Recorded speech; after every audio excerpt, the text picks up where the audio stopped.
Back here in beautiful Seattle, the battle in Seattle, number 4 Kentucky and number 7 Gonzaga. Third straight year these two teams have gotten together. This should be an entertaining matchup. And the guy that leads Kentucky in scoring, the transfer from Oklahoma, Oweh. This should be an up and down affair. It should be a lot of fun. And welcome courtside, everybody. John Chambee and Jimmy Dykes. Start with this. These are two of the bigger brands in college basketball. The Zags in Kentucky. This one's got a big feel to it. Yeah, no doubt, Book. Both of them ranked inside the top 10 right now. It's kind of a preview, I think, perhaps to an Elite Eight, maybe a Final Four matchup in March. Both these teams explosive enough offensively to get there. Now, there's a lot on Oweh tonight, considering Butler not dressed for Kentucky. That's a big hit to this Kentucky team. This is a downhill driving guard and a bulldog defender that could have gotten after Nembhard. As a result, Kriisa is in the starting lineup. Kentucky a man down tonight. I expect both clubs to play with a desperate effort, considering how big of a resume win this will be. So big pressure on Kriisa, who started his career at Arizona to West Virginia and now is with Kentucky. Amari Williams will jump it up for the Wildcats, and for Gonzaga it'll be Graham Ike as we get ready to go. Some games just feel different prior to tip, and this is one of them. Ike and Williams. Ike wins the tip, and it's the Zags basketball. Nembhard with it. And both these teams like to get up and down. This is a game that could well be in the 90s. Ike with Williams on him, and the lefty jumper is good. Yeah, Kentucky does a good job, Boog, of pushing him off the post. He just faces up with a 12-footer. He was big last year in their win at Kentucky. What do they lose with no Butler as Kriisa launches and hits? They lose one of the best defensive point guards in the country. That's how big of a hit this is to this Kentucky team on the road tonight. Caleb Battle able to answer. You take a look at the starting lineups. Nembhard and Battle along with Michael Ajayi, Nolan Hickman. And Robinson, back and forth we go. Jackson Robinson, who came with Mark Pope from BYU. Well, both teams very comfortable playing the game in the 90s. One of them averages 92. Gonzaga, Kentucky comes in averaging 90. A lot of shot makers at all 5 spots for both clubs. Out of bounds. And in his 26th season, Mark Few, one of the deans of college basketball, highest active D1 winning percentage. 9 straight years they've gotten to the Sweet 16. Yeah, and it's not about me, is how I would sum up Mark Few. It's all about just how hard we play, how tough we compete, the quality we put on the floor. He is a jewel. Oweh finds Williams point blank, can't hit. And it Zags down 1 the other way. Battle. And Williams rebounds. Here comes Kentucky. Oweh leading a group that is very experienced. It's a transfer-laden Kentucky team. Carr inside, flips it up. Ike with the rebound. And here comes Nembhard. Both teams like to open up the floor and heavy on ball screens, especially with Nembhard right there. And in the middle third of the floor, in that early transition ball screen, so difficult to defend. Nembhard, like his older brother Andrews, the Pacers starting guard, first 2 years elsewhere. He was at Creighton Andrews before transferring to Zags at Florida as they find Williams for the flush. Well, that's one of the aces that Kentucky has in their offense now, that middle ball screen action for them. And they dive out of it with a vengeance. Ike backing down, physical down low. That one is knocked away, and Ike gets it back. Hickman fires. And Ajayi with the rebound. Short on the putback, and eventually Carr pulls it down. If you don't want to rebound against Gonzaga, you don't want to win. And that was a message from Mark Pope to his guys at noon today. Transition defense, battle on the boards. If you don't want to do it, don't get on the bus. Kriisa. Battle the rebound, pushes up ahead. Caleb Battle at the basket. Wow. Wave it off. It's on the floor. Ooh. I think it was the right call as we look at this slip dunk by Kentucky a couple of possessions ago. That middle ball screen is opened up because the shooter's on the outside. No tag guy at all in the picture. And Mark Pope, he knows with Caleb Battle. What Battle has brought to Gonzaga this year, Boog, is a guy that puts fouls on the defense. Just a big, physical, scoring wing, 99-1. Now Mark Pope talked about the last 3 games shooting under 30% from 3 as Nembhard drains one and gives the Zags the lead. But he emphasized more than anything, he wants to see them shoot more threes. That's been the issue to him. He needs them to be shooting north of 30 threes a game. Yeah, and the last 2 games, they have been under 30 three-point attempts a game. Now, Clemson's physical defense had a lot to do with it. Carr able to track down the rebound. Now Williams finds Oweh spinning inside. Nembhard.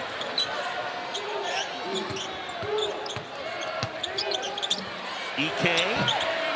And that rattles home. And the Zags now lead it by 11. A really good read by Nembhard to come off of it to his pace, read the drop coverage, and realized EK is going to have a runner right in front of the rim, which he's very good at, Boog, for a guy his size. Jackson Robinson finds Williams. Robinson at the bucket, in and out. Gonzaga in transition. Nembhard absorbs the contact, and that one is on the floor.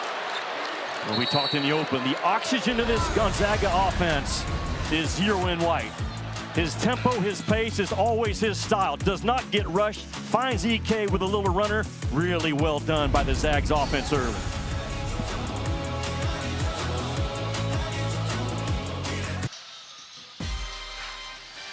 Gonzaga with the early 3-point advantage. John Chambie and Jimmy Dykes. One of the things these teams share in common, very experienced rosters.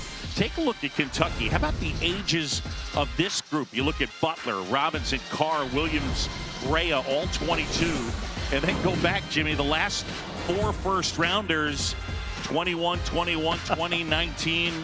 It's just different now. It's what you got to do when you need to reload, and that's what Mark Pope has done. Well, it's different across college basketball. It's certainly different across Kentucky. And John Calipari, for the most part, built that program on young, talented guys. It was really good to him for the first 10 years, not so much the last 5. But now what Kentucky has done, they've gone in and just had completely put pieces together. And as old as they are, they're still very young. This is only their 9th game together as a Wildcat. So to Mark's point to us today, this Kentucky team is going to get better. Yes. And when they start playing instinctively on the offensive end instead of having to try to still think a little bit, man, the ceiling for this Kentucky team is really, I think it's as high as anybody in the country. 81% of both scoring and minutes returning for Mark Few. That is the most in any of his 26 years. And top 5 in the country. EK backing down. Shot rattles out. And a rebound pulled down by Colby Brea. Brilliant shooter. Last year led the nation in 3-point percentage. Picks up his dribble, and now Kriisa. Gonzaga leading 11-8 here in the early going. Carr harassed by Ajayi. And now Oweh kick out. And a travel on Brandon Garrison, the Oklahoma State transfer. You think about Kentucky, you think McDonald's All-Americans. Garrison is the only McDonald's All-American on the Kentucky roster. How about that? And Kentucky did not put a freshman on the floor in the game at Clemson on Tuesday night. That hasn't happened since back in 2006. EK knocks it down. Remember when these teams met in February last season, it was EK who had a big game, had 23 points, and yeah, there you see, there it is, 0 minutes in that loss against Clemson on Tuesday. You were there for that. You know, Gonzaga watched that film, and what they saw was Clemson very physical defensively, making Kentucky cut through contact, blowing up dribble handoffs, blowing up and interfering with that zoom action. And Gonzaga has had a week to prepare for this game. They haven't played since Atlantis. If you're Gonzaga, make them hit your fastball. What is Gonzaga's fastball? It's that middle ball screen. You cannot throw a steady diet of the same type of coverage at Nembhard. He will pick you apart and go beyond that 10 assists that he's averaging so far. Oweh leading Kentucky with 16 points a game. He led them with 17 in the loss at Clemson.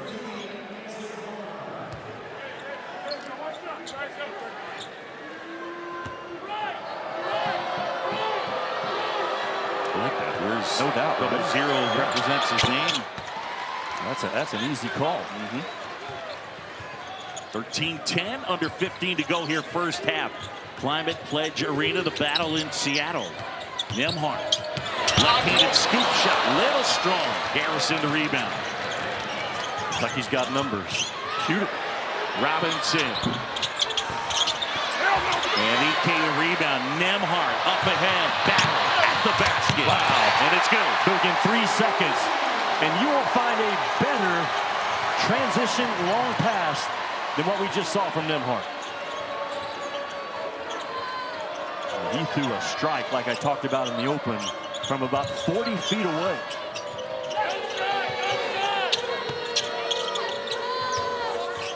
Garrison gives off here. Brea with Hickman on him. Almonor not able to hit. EK another rebound. 6 points and 6 rebounds for Grand EK here in the early going.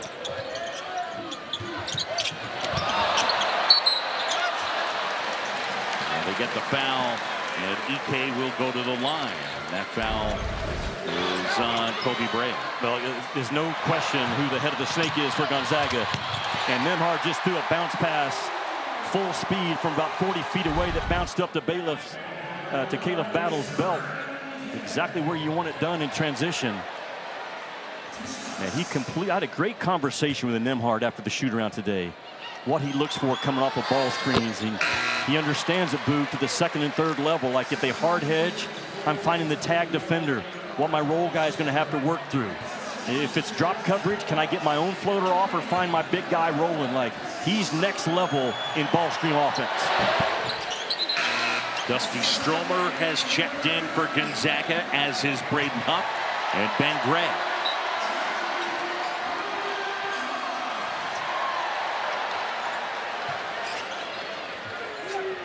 Colin Chandler here handling, and he gets bumped by Nolan Hickman. Now Mark Pope's going to go deeper in his bench tonight because of Lamont Butler not being able to play. And Chandler's a guy that's got a terrific future, talking about 5 in blue. The physicality of this game, he's going to be tested as a freshman on this floor. Chandler signed with Pope at BYU before going on a 2-year mission trip. And then followed Pope to Lexington. Here's Brea working on Hickman. He will have no airspace tonight with Gonzaga's defense scouting report.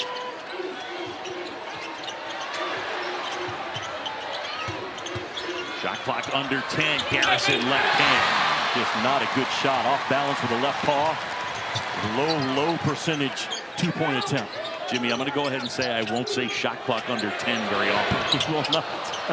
Garrison the rebound of a Hickman miss, and the Wildcats down 7 back the other way. Oh, good look. Garrison inside, puts it home. That is so hard to guard, that transition ball screen out of an empty corner, and right back at you. Gonzaga firing. I think Mark Few trusts his depth right now against this Kentucky team down a guy. That one through the hands of Brandon Garrison, out of bounds. A turnover, and Mark Few's team with the basketball. This is that transition ball screen. Bam, they set it on the open side of the floor.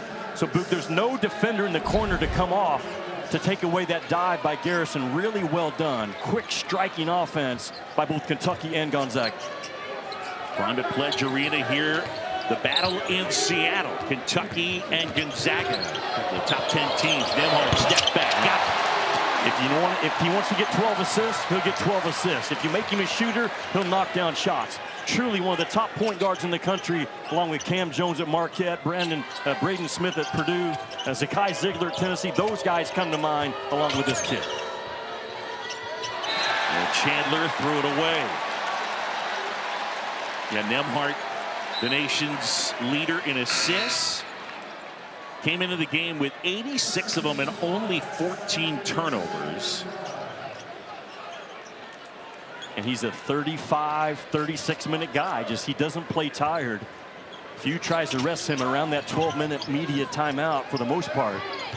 but a durable, tough kid. Only 6 feet tall. His brother's like 6'5". That's one of the big differences in their game. Basket left hand, and the kid from Seattle puts it in. Mark Hughes, Final Four teams, played with 2 point guards on the floor. He has that same thing this year with Hickman and Nembhard. Kriisa rebounds the Brea miss out of bounds. And when we come back, it'll be Kentucky basketball. Mark Few and Gonzaga here in Seattle with a 21-12 lead here in the early going. Again, the B Foundation have raised close to $250 million. Well, please continue to donate towards that cause and the research. My mother-in-law, Robbie Prine, is battling her last probably hours because of that disease, cancer. So we're making a difference. We continue to fight. Carr inside with the bucket, and Gonzaga's lead is 7. Nembhard directing traffic. Ball will be in his hands a ton. Stromer wide open. Got it. Yeah, really good action. Floppy off the left side. It wasn't there. And they come right back on the right side. Stromer, one of those shooters with link boot that can make guarded threes.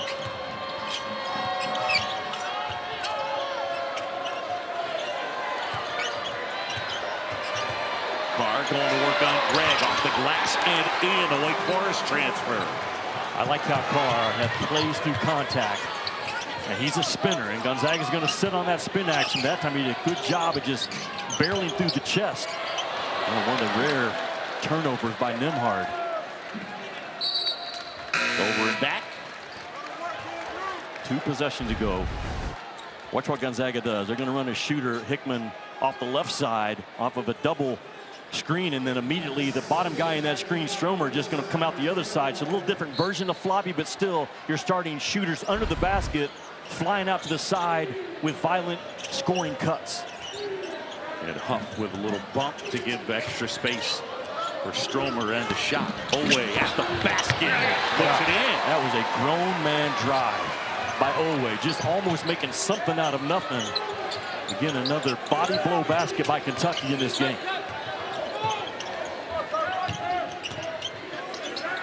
Greg, he can hit them.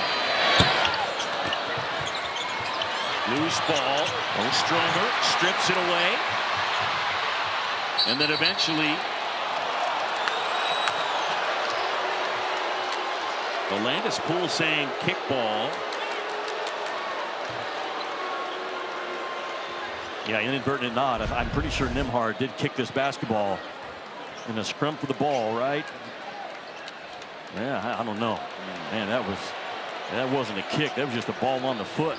Nembhard's got a right to complain. And there's that Oweh tough drive with that low, strong sweep, man. He just blows right by Battle with a forceful drive. Nembhard hesitates. Huff backing down. Left hand flips it up and in. Braden Huff going off a 14.4 rebound performance against Davidson. He is money inside that three-point line is Huff. One of the better 2-point percentage shooters in the game right now. Huff pulls down the rebound. And Caleb Battle. Huff straight on 3. Greg the rebound. An offensive rebound. Puts it home. Well, what Mark Pope tells his guys, if you don't want to rebound, don't get on the bus. This is a Gonzaga team plus 10 on the glass, and they just hammer you inside on their post-ups and their offensive glass putbacks. Battle looking to push the tempo. Battle. Wow! Look out! Caleb Battle to throw down.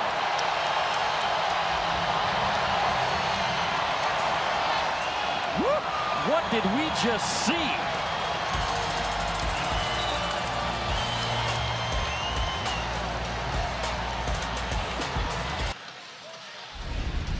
Back in Seattle, Jimmy Dykes right into your living room.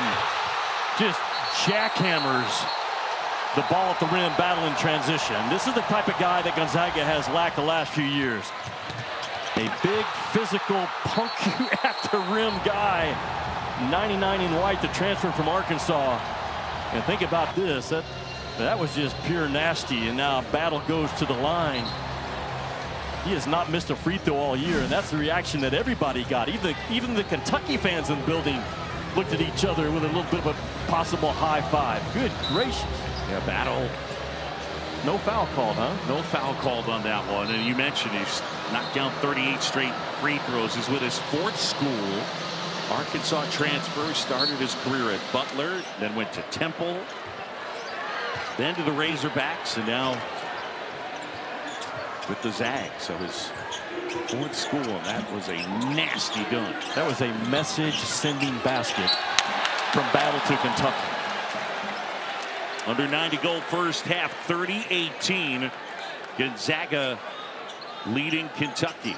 Mark Few has got himself another powerful team. And as we documented, he returns 80%, 81 to be specific, of both scoring and minutes. Kriisa might have been a little shaken up. He's got some blood. And while they attend to Kriisa, Sunday's featured men's basketball matchup, it's number 25 UConn squaring off against Texas in Austin. Coverage begins at 5 Eastern on ESPN and the app. So UConn and Texas coming up on Sunday. You know, this is something that I heard you mention in that Tuesday game, but if you look what the last 20 years in college basketball, the week 6, if you go to the top 12, you will find a national champ every year. 20 straight years. The AP poll in week 6, which is the next poll coming out, the national champion has been inside that top 12. And that's, you know what, that's a lot of the importance of this game tonight. When you look at Gonzaga sitting there at 7, Kentucky at 4, but they've already lost 1. And that's an amazing run of 20 straight national champions. The reason we've gone through Feast Week, we've had champions, we've had challenges, and we kind of have a great idea who those top 12 teams are. Yeah, and again, it doesn't mean you can't win it. No. It's just that it's a pretty good barometer, no doubt, for winning a national title. Kriisa kick out, Almonor. Offensive rebound. Almonor again. Got that one. They did not let the first miss affect his confidence. That's how Kentucky wants to play again. They want to shoot over 33-point shots per game. They have not hit that number the last 2. Battle. Hesitates. Looking for some help. Finds Brea. And he's rejected. Good defense by Kentucky. Are under 8 timeout. And the Wildcats down by 9 here in Seattle. In Seattle, that is a good look, sir. Kentucky down by 9. Well, a good look for Kentucky is Almonor missing a 3, but then relocates, doesn't stand, and becomes another outlet. And those reload threes off those offensive rebounds seem to go in at a higher rate than other shots. And Mark Pope continues to feed his guys a ton of confidence. Interesting, he said 10 years ago he kind of changed his coaching style. He was very aggressive and right in the nose of guys, kind of like he played for under Rick Pitino, and realized his guys weren't playing well to that style. So much more of an encouraging, confident, teaching head coach now is Mark Pope. Yeah, there's a vibe to it, and it is unique. It's different. One of the things they do in practice is the 5 minutes of silent free throws. And it's actually it's a cool space. He believes kids these days don't get a ton of quiet time. EK gets the crowd loud here, but he said he just wants the kids, they don't get a lot of quiet time, wants them to have space where it's silent and they can focus on just one thing. So they shoot their free throws on a game day. Right now, a 12-point advantage after EK knocked it down. Garrison buries one. There's that confidence I'm talking about that Pope feeds his guys. And that's the first made 3-point shot on the year by Garrison, but he shot it with confidence. I do like Gonzaga, though, being physical on the dribble handoffs. They're blowing stuff up. When they switch move, they're switching high, not making Kentucky, or not letting them have easy, clean looks for the most part. Battle rebounds the Nembhard miss. And then they get Battle for stepping on the baseline. And a turnover. Gonzaga is going to set that middle ball screen, and this time Ike is going to pop out of it. And he's not known as a three-point shooter, but again, you get a pretty good look. And Ike, good-looking stroke for a guy that's now 2 out of 6 on the year. A turnover, by the way, for the Zags, just their third. Robinson. Garrison will try again. Loose ball, and eventually Almonor tracks it down. Robinson inside. Rebound and one. Garrison will go to the line. That is a big-time effort by Garrison.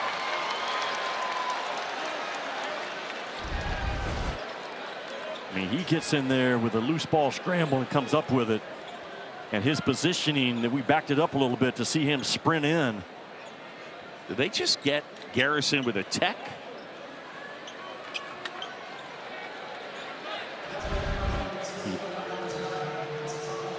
He reacted and he got in the face of a Gonzaga player, and officials have clamped down on that nonsense this year.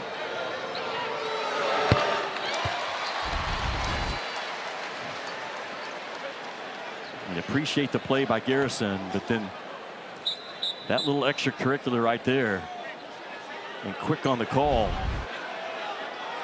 Gregory Nixon.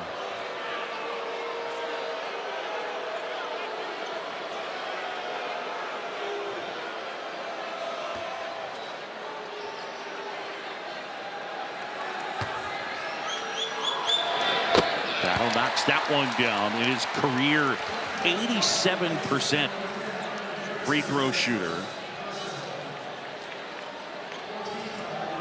All right, so down at this end, they get the foul on Michael Ajayi. And now Garrison will try for the three-point play.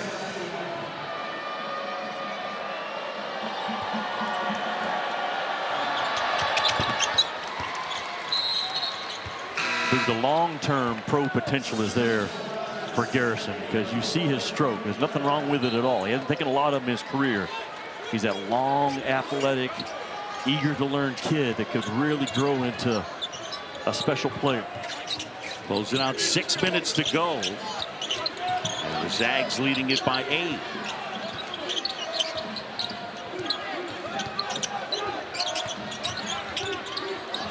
Battle, they almost lost it.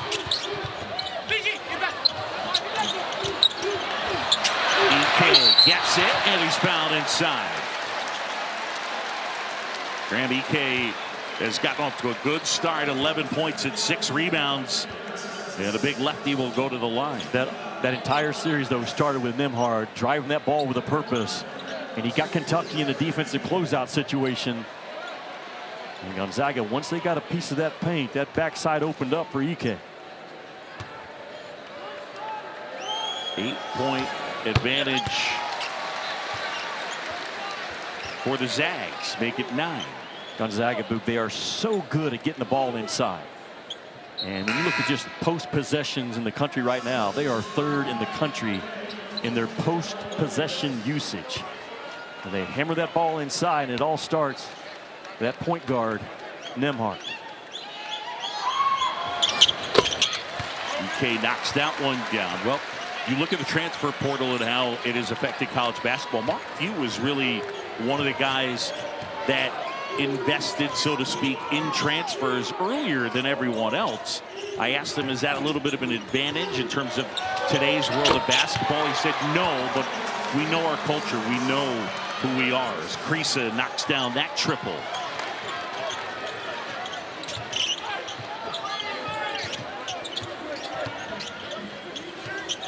Stromer the handoff. Nembhard gets it back. Ryan Nembhard finds Ike. Good feet and one. That is next level ball screen offense by Gonzaga. You said throws strikes. That was a strike to Ike. Kentucky did a good job of forcing Nembhard out with pressure, but then once he comes downhill, he plays to his pace. the tempo that he wants to go with, you cannot speed him up. And he waited to the last second for EK to come open and fired a strike from about 10 feet away. Hard play, made it look easy. Nembhard, by the way, already with 7 assists.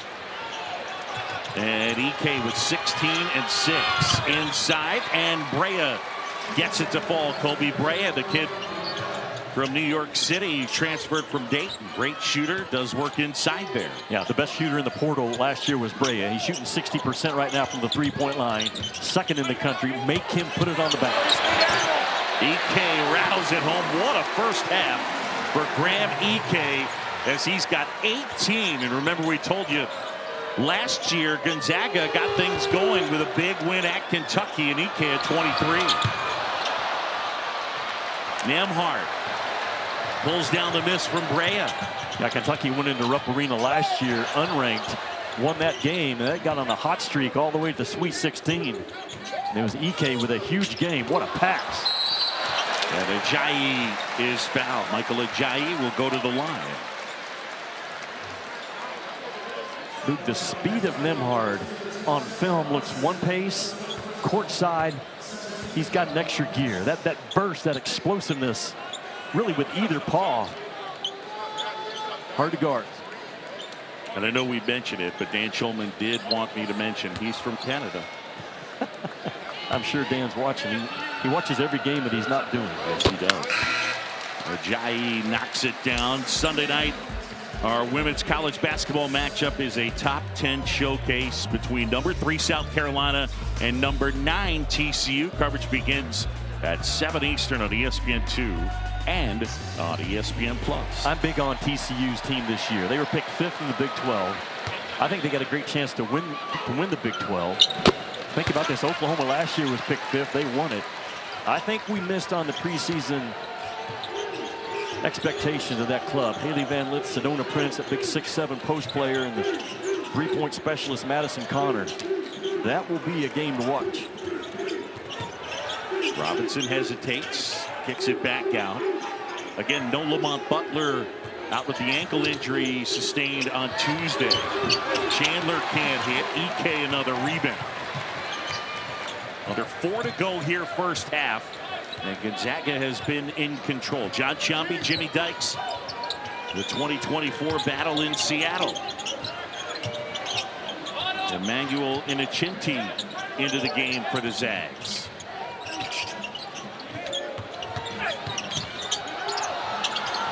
Battle looking for some space. That one deflected. Wildcats the other way. Probably the best defensive possession by Kentucky so far in this game. They switched, they stayed in front of the ball. They didn't come off of shooters when Battle attacked that paint. Brea looking for space with Battle all over it. Shot clock under 10.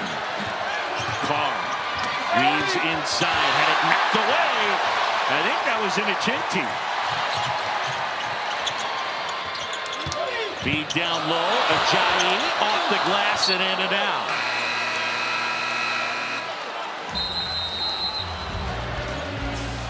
Gonzaga leading this one by a dozen. 2:50 to go here from Climate Pledge Arena. Coach, he already has 7 assists. And he's coming off of a career high 14 assists against Davidson down in Atlantis. I saw him, and I mean, his understanding, when you sit and talk to a guy and just say, hey, tell me what you see when you're coming off of ball screens, what are you looking for? And he explains it like a coaching clinic, like an NBA coach or an NBA guard would do. And that's what you're dealing with right now at Kentucky, trying to get Nembhard under control. The lead is a dozen. EK grabs the inbound, and he'll try a 3. That's short. Carr the rebound. Kentucky the other way. For Gonzaga, you have to continue to be crazy physical with those side ball screen dribble handoffs that Kentucky thrives on. That was a tough shot. Jackson Robinson tried to hit. These are 2 of the top 5 scoring offenses in the country, and 2 of the top 15 in terms of offensive efficiency. Look, that shot by Robinson is one of those out of character shots that Mark Pope said we had too many of against Clemson. Getting out of the offense, breaking off. All you created was a hard shot by Robinson. There's Brea now. Robinson inside. Up and under, wouldn't go. Nembhard. Zags on the move. Hickman puts it on the floor.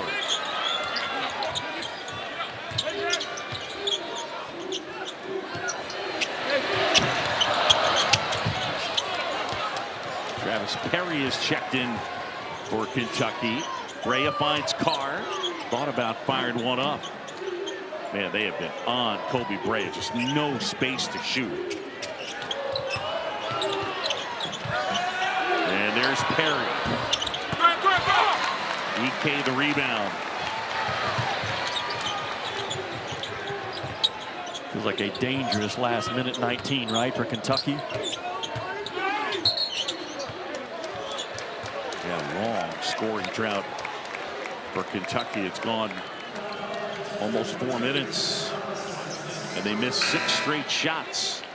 And because Gonzaga runs so hard from defense to offense, they get you mismatched probably about as well as anybody in the college game. And that's a good example on this play. EK got mismatched because he ran so fast, so hard. Robinson was the last guy back and had to take him.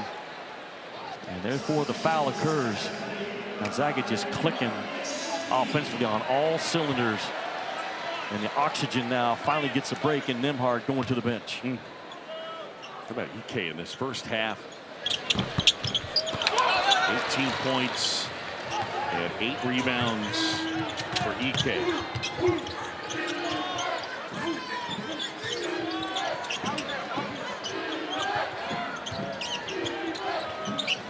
Brea picked it right up on him. Less than a minute to go here in the first half. Williams backs down. And Greg swoops in for the rebound. Gonzaga again very physical defensively, blowing up anything for Brea. Physical in the post. Even that catch by Williams was, 2 or 3 steps higher than Kentucky would like to have instead of on that restricted arc. Well, at the beginning of the broadcast, we talked about Ryan Nembhard leading the nation in assists, and you've documented the way he directs traffic, and he's been on point in this one. Well, and we've seen it all. And he comes off down this first one right here and gets on that right side, and then the pocket pass. He has read the drop coverage to perfection. That transition pass from about 40 feet away is as good as you're going to see in college ball this year. Again, a lot of this stuff is him getting to his right paw and just playing with terrific pace, and EK is diving right to the rim, right down the middle, and Kentucky's not tagging, they're not being physical. Allowing Zero to turn the corner is a problem. 6.7 assists for Ryan Nembhard, Andrew's younger brother. Nembhard 7 assists here tonight and just 1 turnover. 243 assists, I think, last year for this kid. Was the single season Gonzaga record. You think about, man, the great point guards that come through here, from Stockton to Blake Stepp, Dan Dickow, Jalen Suggs, his brother Andrew Nembhard, Josh Perkins on down the line. And that tells you how good he is.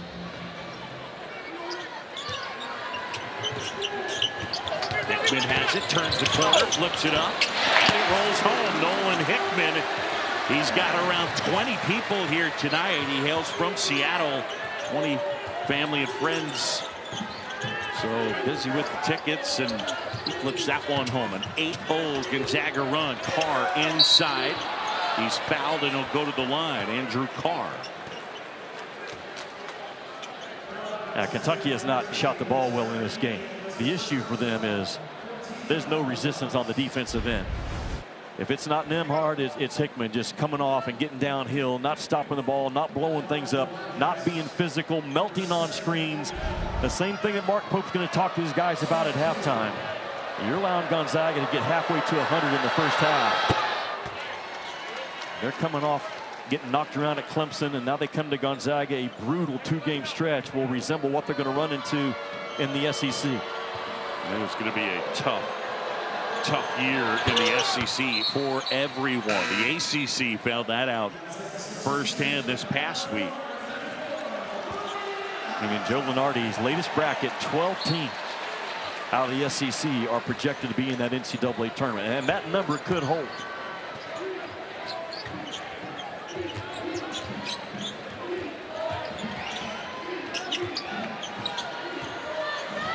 Clock winding down. Nembhard going to work on Oweh. Just beyond the free throw line. Knocks it down. What a first half for Gonzaga. Ryan Nembhard with the jumper with just under 2 seconds to go. And it's all Zags here in the first half. You can climb up in his jersey if you want to, but you're not going to speed this kid up. And his balance and his lower body strength and his understanding, time after time after time, Nembhard has gotten to his right hand in this game. It's a big reason why Gonzaga has hung half 100 on Kentucky. 50-34, Gonzaga leading at the break. Time now to send it to the studio. It's our halftime report with the Zags head here in Seattle. We send it to Dowling Cup and Seth Greenberg. Welcome back, Climate Pledge Arena. And at the break, Gonzaga, number 7 team in the country, leading Kentucky 50-34. The battle in Seattle, and so far, it's been all Zags. Welcome courtside, John Sciambi and Jimmy Dykes. In our open, we talked about Ryan Nembhard leading the offensive attack. These are two of the highest powered offenses in the game, but Nembhard has been as advertised. It all starts with him. He's the head of the snake. He's the oxygen for this high-octane Gonzaga offense. You look at his numbers, 7 assists, and all these players are going to his right hand. Now, he can go left, but he's outstanding when you let him time and time again go to his right. That pass in transition was as good as you're going to see all year at the college game. Now, he's had some help. Ike has been outstanding, knocking down shots. 18 points for number 13 in the first half. Nembhard's understanding, Boog, of reading drop coverage, reading trap, reading hard hedge.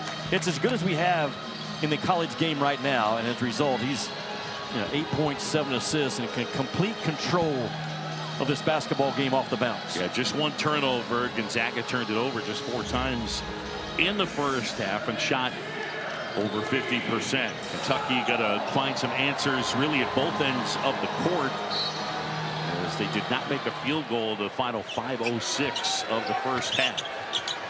The bad news for Kentucky, Gonzaga has won 175 straight games when they lead by double figures at halftime. Okay. 175 straight. Well, and you look at this AP top 10 matchup. It's the 5th time in the last 5 years that in a top 10 matchup, they've been leading by 15 or more at the break. So it's not just they play the big time teams, but they've had themselves some spots where they're blasting fellow top 10 teams. Nembhard picked up his dribble, needs some help. And now it's Battle. Shot clock winding down. Battle going to work against Robinson. Battle. And that one collected by Ajayi, and he puts it in. Just got outworked. Kentucky did again to start the second half. That was just a 1-2 play by Ajayi. Ajayi's been quiet, the Pepperdine transfer. And they need more of that. Jackson Robinson drills a 3-pointer. Kentucky shot 29% from the 3-point line in the first half. That's 3 straight games and a half now that Kentucky not over 30%. That's too easy. Hickman inside, gets right at the glass with the left hand. Where's the resistance? I mean, you're dead on. Like, that's just too easy.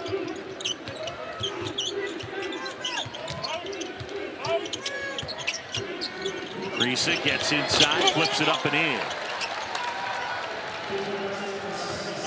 Kriisa gives Kentucky a swagger and a confidence that they need. He's getting a lot of minutes tonight because of Lamont Butler not being able to play. If you're just now joining us.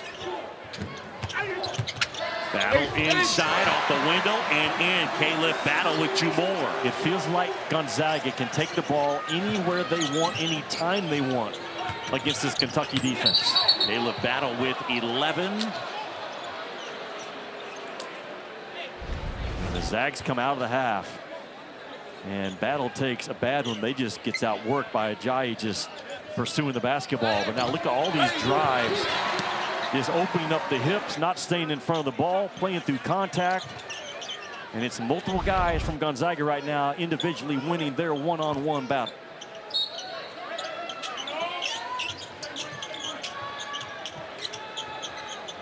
Oweh here. Oweh hesitates, gets at the basket, a little too strong. And a rebound picked up. Oweh puts it in. Oweh, his brother Odafe, the linebacker with the Ravens. Odafe put together a good year this season for Baltimore. No doubt. And Kentucky's in that spot right now where they got to get back-to-back stops and back-to-back makes. And they need to string several of those together right now. What do you want to see them do at the offensive end? Well, they haven't ran their zoom action a lot. They haven't ran their DHOs very well. They just have to be more physical, I think, is what Kentucky has to be right now. Well, speaking of that, Carr absorbs a contact and he'll go to the line. I just don't think you can finesse jump shot your way back into a hard game, especially on the road. And Mark Pope calls the number for Carr, who's pretty physical, does a good job of getting his left shoulder and doesn't open up and let Ajayi get to the ball. Kentucky had a good win to begin the year over Duke, and Carr had a team-high 17 points back in that win over Duke. Yeah, he's a tough match. Now Mark Pope goes to a 1-3-1. A handful of possessions Kentucky has played all year in this defense, but you've got to do something. You've got to throw a curveball, something at Gonzaga to try to change the game. EK thought about finding Nembhard. Shot clock is at 5. Nembhard working on Oweh. Hickman. And Kentucky able to grab it and go the other way. Now Kentucky played zone the entire possession until about got under 10, then went man-to-man.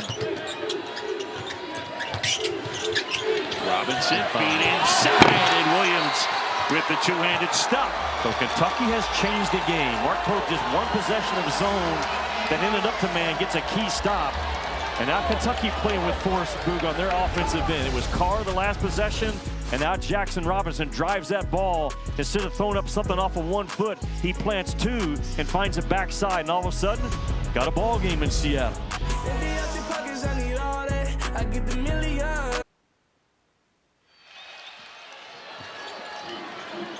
Back here in Seattle, John Shambi, Jimmy Dykes, a 7-0 Kentucky run. Hickman with Oweh draped all over him.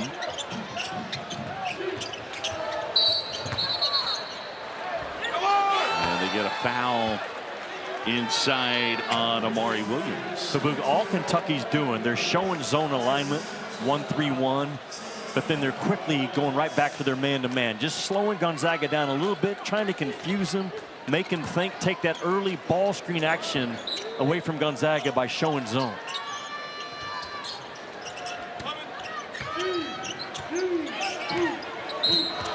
And they get the foul again on Williams. So for Amari Williams, his 3rd foul. And immediately Brandon Garrison is going to check in for Williams.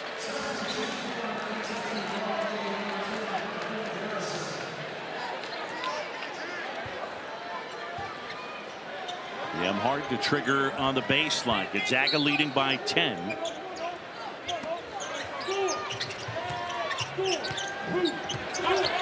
EK inside. And then just a little too strong at a point-blank look at it. Kriisa inside. And I think they get a foul on, Ben Gregg. Yeah, just like Gonzaga running hard in the first half, and EK drew a foul. The same credit now has to go to Carr, who sprints and gets in front of the defense and forces Gonzaga to foul to keep that entry pass from coming in.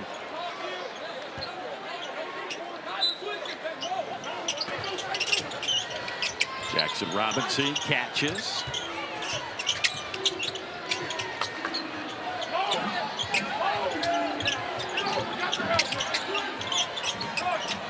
Kriisa Kriisa finds Carr, cutting to the basket, and he lays it in. That's Kentucky offense right there. That dribble handoff action with an empty corner, no help, and a very good pass in a tight spot to Carr.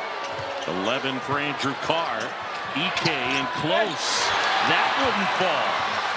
He's had a couple of point-blank looks and hasn't been able to make it.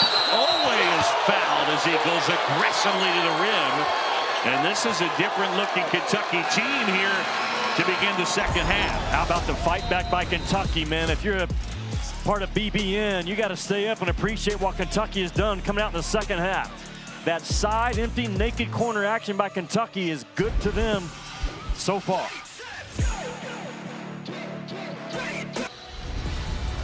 Kentucky, they grade out excellent on synergy and transition, ball screen, and dribble handoff action. Hold it right there, guys. And this is a naked corner down here. That corner is empty. And all the actions on the right side of the floor, which opens up that ball screen, dive out of it, make a pocket pass play to Carr. That is Kentucky's strength offensively. And the more of those type plays they have in the second half, the tighter this game could possibly get. Mark Pope's team 6 of 7 shooting from the floor in the second half. And right now the deficit is 8. Oweh to the line, and Oweh will shoot 2.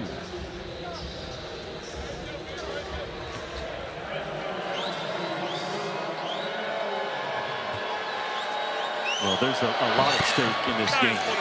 This will have life shelf through the next 3 months. Kentucky's going to be a major factor in the SEC, which is the power conference this year. There's been some separation between the SEC and everybody else. And Mark Pugh knows he's got a chance right now here in Seattle to put a good one on that resume. I think I'm not going to let you get away with saying life shelf. I think I'm going to correct it and say shelf life. That too, it has both. That's how good this win will be. Did I say life shelf? You did. Love you. From the corner, Hickman. And Caleb Battle. Nembhard. That won't fall. This ball will go in. Surprise. You get Carr the rebound. Look out. 2 or 3 offensive rebounds. You seldom miss. 6-point game. How about Kentucky? It's an 11-0 Kentucky run. And Robinson able to hit. It's down to 4.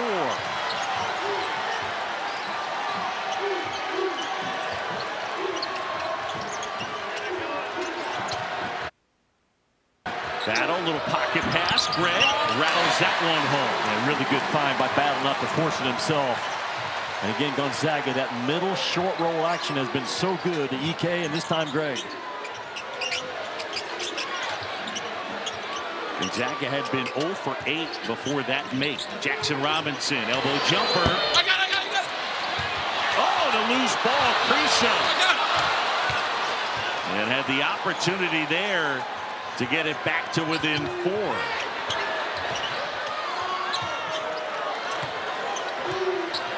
Up inside, left hand. Wouldn't fall. Greg pulls it down.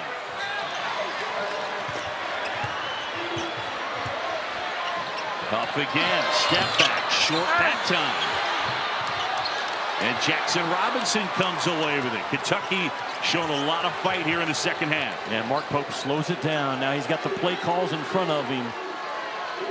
Now Kentucky fixed the problem in Tuesday night's loss at Clemson in the second half on the glass. Great teams fix the problem now, not the next day. And we're seeing some of that from Kentucky right now in the second 20 minutes. Kriisa in and out.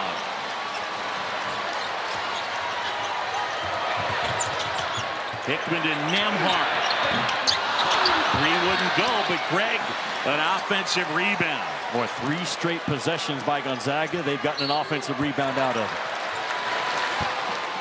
Well, they will pound you on the glass, this team in white. But Kentucky, their fight back has been Kriisa turning the corner, hitting a tough 2. Jackson Robinson playing off of 2 feet, find the backside. And the beautiful naked corner dive by Carr. And then Jackson Robinson just with a tough fadeaway, a 6'6" guard that can make guarded shots. Kentucky is more than back in this game.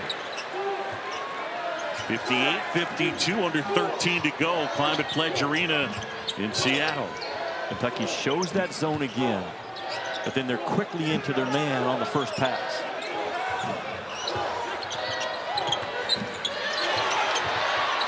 Feed inside, Huff, and they wave it off.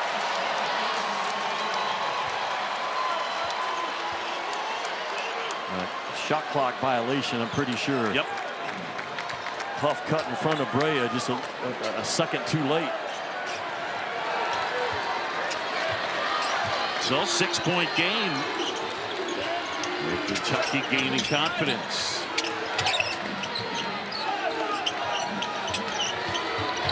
Brea lost his footing. Kobe Brea's been quiet. And that one chipped away. They get the foul on the Zags. It'll be on Ben Gregg.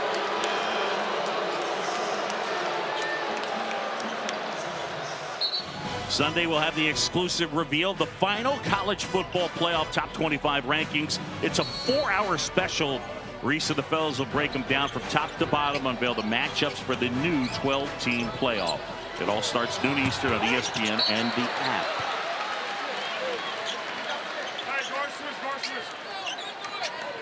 Big day in college football. How about Arizona State in the Big 12 picked, I think, last in that league or next to last? And Arizona State with a Big 12 championship. Clemson up a touchdown. About 4 minutes to go. That one inbounded by Travis Perry, who's back into the game. Brea fires and hits. Big time shot by Brea. Gonzaga made him bounce at one time, but he got a clean look at it. He is second in the country at 60.5% from the three-point line. The kid from Washington Heights, the godson of Felipe Lopez, Kobe Brea. Man, how this game has changed. The fight back on the road by Kentucky is so impressive. Nembhard. Gregg fires. Loose ball. Brea comes away with it. Kentucky down by 3. Oweh aggressively at the basket. Loose ball. And now Battle pushing ahead. Nembhard, good find to Gregg. Brea, looked like he got all ball. Well, we said off top that this feels like an Elite Eight type game, and it has certainly felt like that in this second half. And the play has gotten much more physical.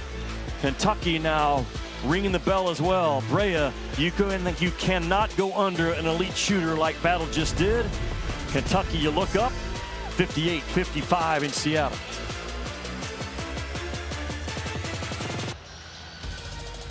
Back here in Seattle, Gonzaga leading Kentucky by 3. John Chambee and Jimmy Dykes. Graham Ike 18 and 8, but all those numbers in the first half. And in the second half, Kentucky has come out on fire, 8 for 12 at a 16-point advantage.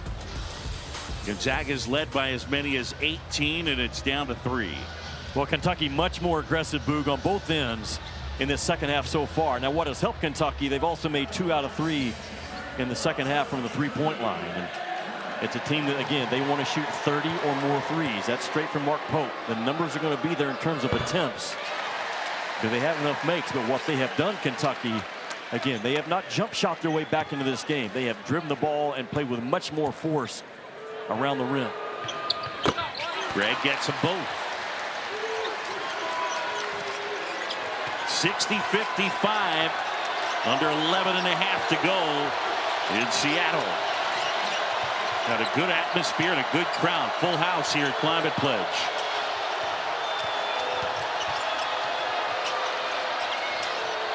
Kriisa rattles out, and Huff pulls it down. Nembhard off the back of his foot. He lost it for just a moment. And an offensive foul. Those are the type plays that Kriisa has made throughout his career. He's got a gambler's mentality really on both ends, but sometimes that gamble pays off. He just jumps right on that right hand of battle. A 50-50 call that goes his way, but that's the spark and the passion that Kriisa brings to this Kentucky team. Nice haircut, by the way, while he was on the West Coast. That's like within the past 24 hours he goes to the buzz cut. Offensive rebound and a putback, Garrison. We just didn't see those type of plays by Kentucky in the first half. Those body blow plays you have to perform in a hard game like this. Hickman turns the corner. Feeds Greg. Size advantage on Brea. Off the glass. Big time. And Greg to the line. Gonzaga is so good, man, at getting you in a mismatch. Greg dives out that ball screen. Now Brea is undersized, doesn't fight to get around.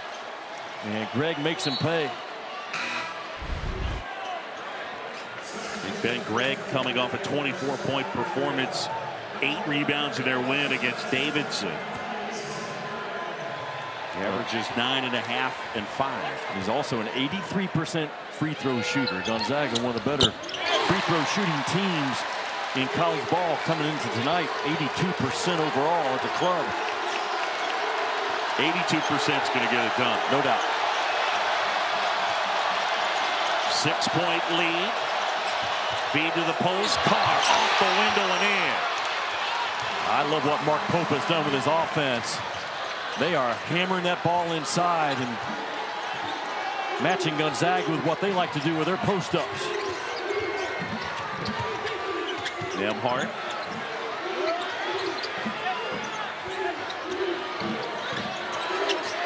DK's been quiet in the second half, I'll say. And they get Jackson Robinson with the foul. Now Robinson lucky he didn't get teed up. Very much. Yeah, he knocked that ball out and sent it into the stands. When you come to double, you can't come to double to foul. And Kentucky was coming with Carr and Robinson, and they foul Ike and bail him out. That play right there could have easily been a technical on Robinson. Pope saw it, pulls him out to calm him down. So Robinson and Garrison will sit. Ike to the line.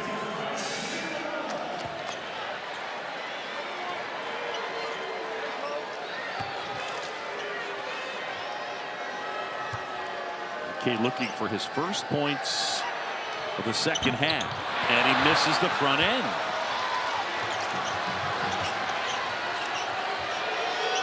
Carr has to be involved in this possession, you think?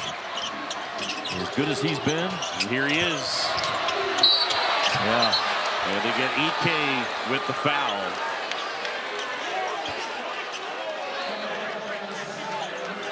(63-59), 9:31 to go. And a reminder, next Saturday's SEC Network's men's basketball triple header. It's number 13 Florida hosting Arizona State. That's at 3:30 Eastern. Then Georgia and Grand Canyon.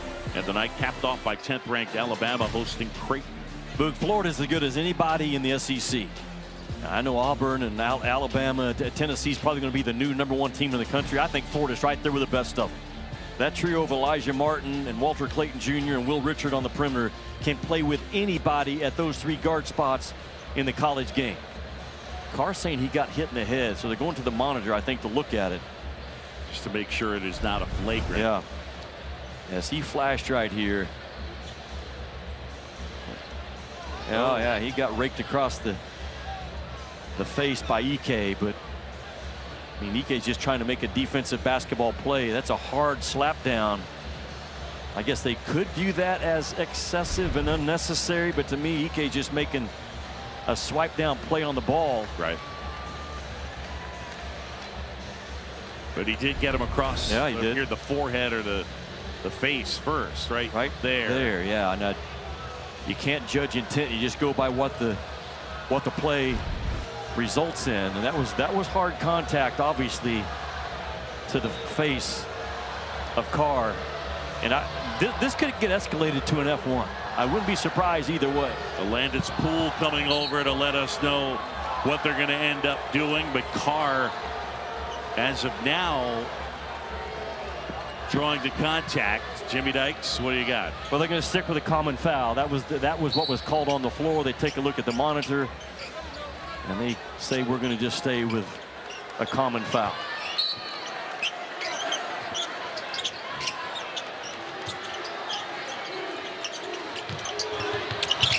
Oweh lost it for a moment. Loose ball. Kriisa with it. Brea from way downtown, and that missed everything. And the fans let him know it. 9:19 to go here in Seattle Climate Pledge Arena. Gonzaga has led most of the way, and they've led by as many as 18. And Boog, what a crowd, right? There's not an empty seat in this arena.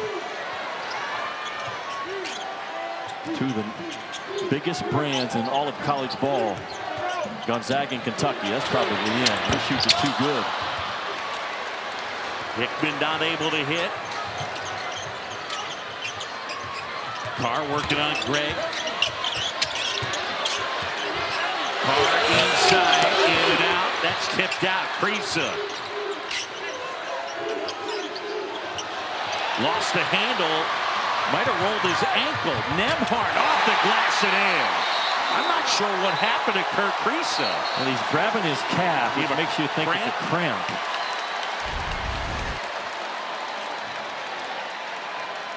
Right there, you can see that's when it first hit him. But you got to appreciate Kriisa to not give up and get back and at least throw up a wall and try to make it tough. And that's a big story with Lamont Butler already out tonight because of an ankle injury, and that's what got Kriisa in the starting lineup. And you hope it's just a cramp.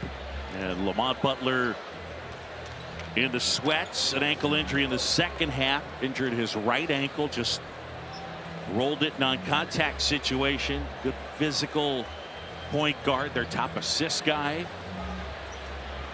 And so without him, it was a rough first half as Gonzaga went to the break up by 16. Kriisa, it appears to be a cramp. 8:41 to go.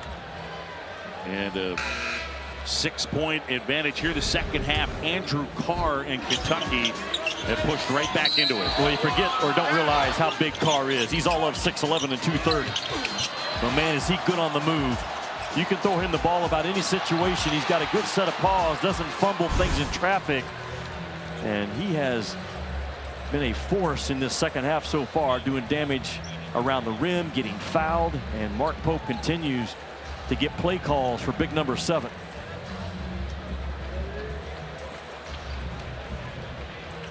So the Zags leading it by 6. 8:41 to go here. Kriisa will come out of the game as he deals with an apparent cramp issue.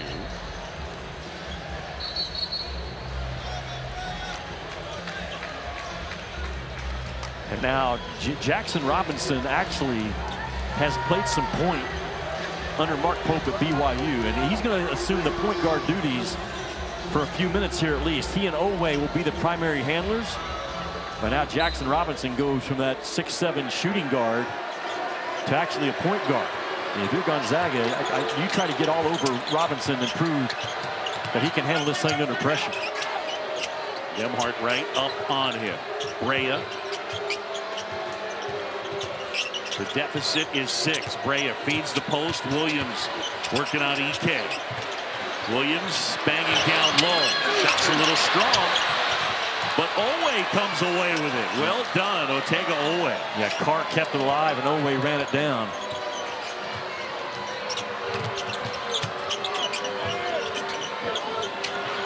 Oweh, quick disadvantage on Greg, but he overshot it. Stromer pulls it down, and they get the foul on Andrew Carr.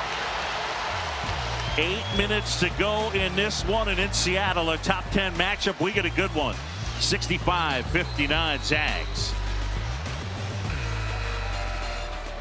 Yeah, one of the best to ever lace it up in the women's game. And what I look at that women's side of basketball this year. Multiple teams, maybe 9, 10, 11, 12 teams legitimately could win that national championship this year. Normally by this time we're focusing on just 4 or 5. That number has grown, in my eyes, a lot this year to 11 or 12 possibilities. Dusty Stromer at the line. Can't hit. Stromer, career 82% from the free throw line. Luke, this is the worst three-point percentage team that Mark Few has ever had at Gonzaga. They're 0 for 9 from the three-point line in the second half.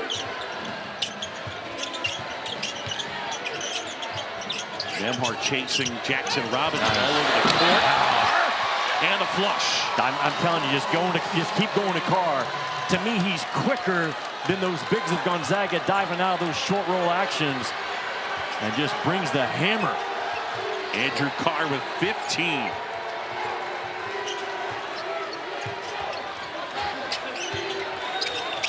A 4-point game. Stromer, hesitation, reverses it, but it goes in and out. Off the glass, wouldn't fall. Garrison the rebound. And what does Mark Pope want? He's been play calling everything. I would stick with number 7 at some point. To the corner, Oweh. Greg pulls down the rebound. And the Zags with the ball and the lead under 7 to go. 65-61. John Shelby, Jimmy Dykes with you. And Nembhard has not gotten to that right hand coming off ball screens in the second half. Carr got Greg on the elbow. Andrew Carr with 13 points. He's just very fast. And when he pivots out that ball screen, Boog, his eyes, boom, right there. His eyes find the ball quickly. And Carr has been a very difficult matchup for those Gonzaga bigs in this second half. Diving out of those ball screens, either short roll or all the way to the rim. Greg's not able to hit. Well, Gonzaga has missed easy ones at the rim. They've missed wide open threes. They're starting to miss free throws.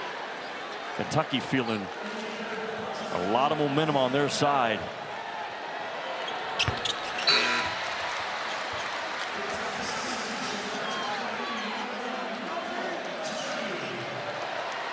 Remember, the lone loss for Gonzaga was in the Bahamas against West Virginia. They were up 5 with, what, 20-some-odd seconds left.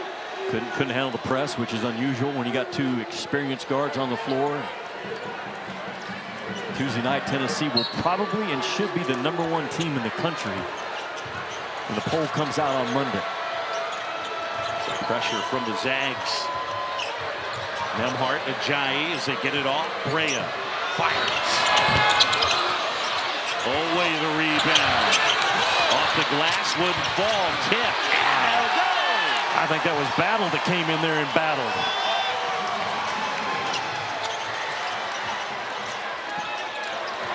EK.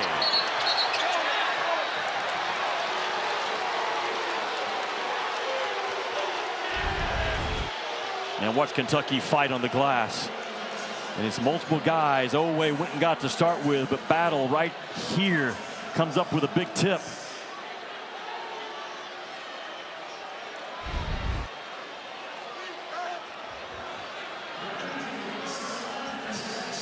EK at the line, he'll shoot 2. He was going up against Ansley Almonor, who was pleading his case with the officials and saying that it was EK that was initiating contact with the right elbow. Now, he delivers a pretty good shot right here. Watch the end of this play. Watch EK right there. When you talk about dislodging a player, EK got away with one initially. It's what it's like working next to you sometimes. It is. Dislodge me. Physical analyst, Jimmy Dykes. 7 versus 4. It felt like coming into tonight an Elite 8 Final Four matchup. Well, that's where we are with just under 6 minutes to go. They get the foul on Michael Ajayi. That's his 3rd. And remember, Gonzaga has won 175 in a row when leading by 10 or more at the half. That is an amazing streak that Kentucky is a serious threat right now to put a period at that end of 175. Almonor got it. I tuned into, I'm not sure which game it was, with you and Dave O'Brien down in the Bahamas. And you come back and Jimmy's just holding a card that says 174. And I'm thinking to myself, what is going on? And then you explained it. Keeping it simple. Almonor gets them both. And Kentucky within 2. Under 6 to go in Seattle. Here's that zone look again. And on the first pass, Kentucky now matches up. Nembhard in ball screens in the second half has just not been effective at all for Gonzaga. EK inside, right hand, got it. They are the 3rd best team in the country, Gonzaga, in terms of the number of post-possession usage. Mark Few continues to play that card. EK with 21. Garrison, good find. Jackson Robinson puts it in. Just a hard check cut by Jackson Robinson to pass and then come off that curl. A NASCAR cut on that left side.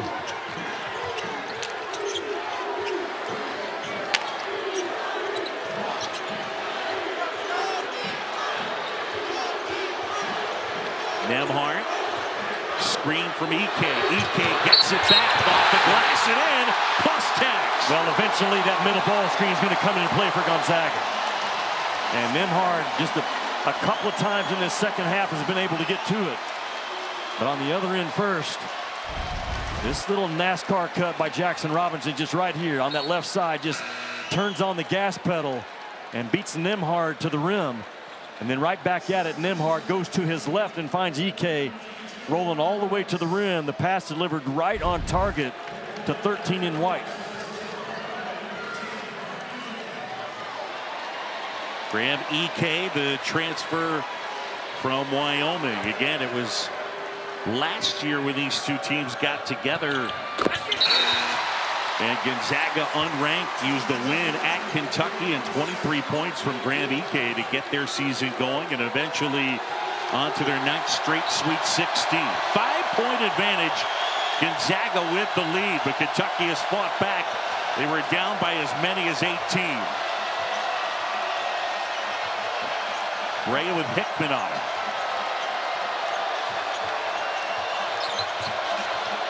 Feed inside, Carr. Carr banging down low, feeds to Williams, and the flush. It's all about Andrew Carr in the second half. Whether he's scoring or the gravity ability to draw a second defender to him, frees up Williams on the backside. And let's consider for a second Kentucky doing all this without their top 2 point guards. Nembhard. EK, a couple of ball fakes, had it knocked away, and then puts it in. No Lamont Butler for this game, and Kriisa has been on the bench since suffering what appeared to be some cramping. Under 4 to go, the lead is 5.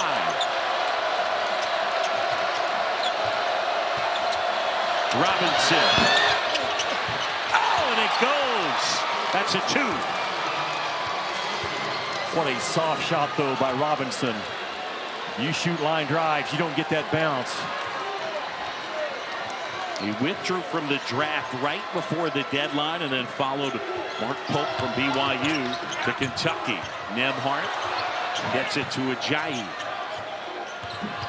Battle's been quiet the second half. Left hand, and he bullies his way to the basket. That big driving small forward that Gonzaga has lacked the last few years just got a big one with Caleb Battle.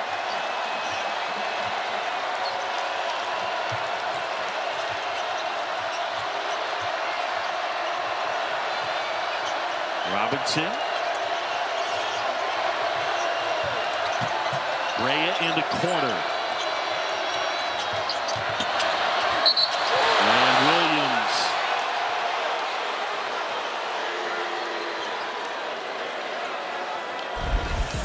Two of the biggest brands in college basketball going blow for blow. Andrew Carr has been a force in the second half, playing through contact, and Jackson Robinson with the soft stroke and the shooter's roll.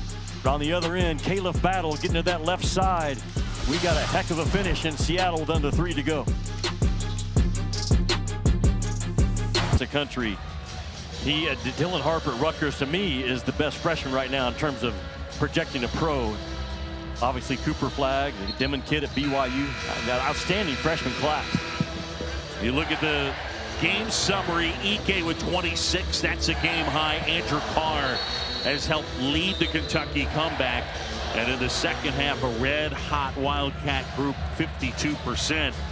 Zags led by 16 at the break. It's a 5-point game. And Gonzaga only 1 assist in the second half for Andrew Nembhard.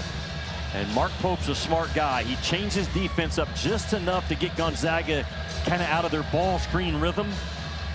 And as a result, has changed this game. And Kentucky now only down 5, down 16 at the half. And Andrew Carr has led the charge for Big Blue Nation.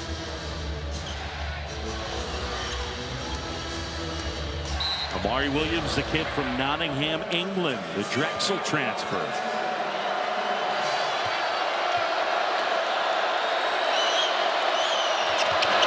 Gets that one. 3-time Colonial Athletic Association Defensive Player of the Year is this kid. He's unique, though, right? Because you've described him as an initiator to some extent. A play starter up top. Now, he's a much better play starter going left than he is right, but he still initiates that dribble handoff zoom action in a one-possession game. And that 175 or 76 now straight. 175. Gonzaga leads by double figures at the half. That's how many they have won in a row. Two of the top 5 scoring teams in the country.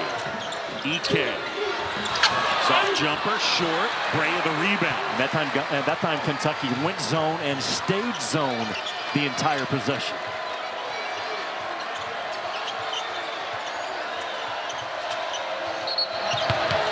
They get a foul, and that'll be on Ryan Nembhard. Luke, there's a lot of pressure on Jackson Robinson being the point guard right now. He has handled it really well the last about 3 minutes probably. Yeah, no Kriisa out after suffering the injury. The last foul on Nembhard, his first. You mentioned that Jackson Robinson was a late guy to pull out that NBA draft and went to Kentucky. And he said the reason was very simple. Mark Pope changed my life at BYU. And Robinson, the kid that did not get a lot of run at Texas A&M or Arkansas, found new life under Mark Pope and has really blossomed into a tough cover. What a game. 1-point game here in Seattle. It's a big zone that Kentucky's throwing at you right now. A lot of wingspan to work through. That's still a zone. They have not gone to man yet out of it. Good feed. Wow. Ike finds Greg, and they go a little high-low there. Yeah, from the mid-post to the short corner.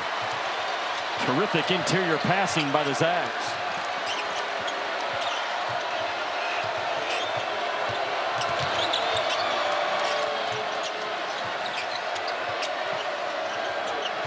Carr gives it. Jackson Robinson. High arcing shot. That'll go smooth. Probably the best Jackson Robinson has played in a Kentucky jersey. 16 points for Robinson. And the kid from Oklahoma along with Andrew Carr. There's that last possession by Gonzaga. Against that Kentucky zone, they go mid-post. And then Greg just playing out of the dunker spot right there. That's an easy to play behind the zone is what Gonzaga did there with Greg. But then the answer, Jackson Robinson. This is a 6'6" kid that's forced to play the point guard to close out this game for Kentucky. Not a turnover yet by Robinson. He's found his offense. He's kept Kentucky running their offense. And man, what a finish we're set for. Both clubs right now in the double bonus. Kentucky playing shorthanded. No Lamont Butler, no Kriisa. Trying to come to Gonzaga and steal what would be a big, big win. Kentucky, they lost Tuesday night at Clemson. They felt like they learned from that. Packed house, great atmosphere in Seattle. And a game Kentucky trailed by 16 at the half. And You worried a little bit that they were fixing to get their doors blown off. We did not see any sign in the first half of the game flipping. But Mark Pope obviously got into his guys at halftime and changed the game.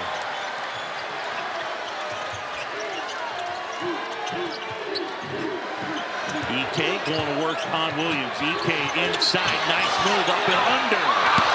Wouldn't fall, but he's fouled. And they continue to feed the post. It's pretty clear where Mark Few wants to go with the ball. Against man or zone, they are hammering that thing inside. The numbers back it up. Gonzaga has not shot the three-point ball well at all season in terms of Gonzaga standards. And certainly in this game, the three-point shot has not been there. So just hammer it inside to your size.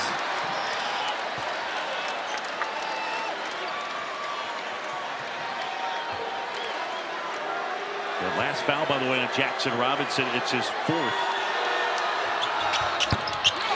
1 out of 2 for EK, and the lead is 2. You would think that Andrew Carr would be involved in this possession for Kentucky. He's starting away from the ball, which tells me there's going to be some screening action for Carr coming to the ball. Carr has it on Gray. Carr step back, got it. Yeah, it's like you can almost sense it coming. We are tied. Really good play call by Mark Pope to start Carr away from the action. He receives a size screen that you can't switch. If you do, it's advantage Carr. And a tie game here. Tied for the first time here tonight. Watch Carr. He's going to start away from the ball on the left side of the floor. There's the screen down for Carr. And that's a guard Oweh. That's a size screen. They don't switch it, but it still gets Carr in position right in front of the restricted arc. He's a very gifted 6'11" skilled guy that's good in that mid-post follow-away jump shot stuff. And Mark Pope trusting his gut this second half, knowing that number 7 Carr is his advantage on the offensive end. What are they looking at over there? Let's see. Is Alandis Poole and Gregory Nixon.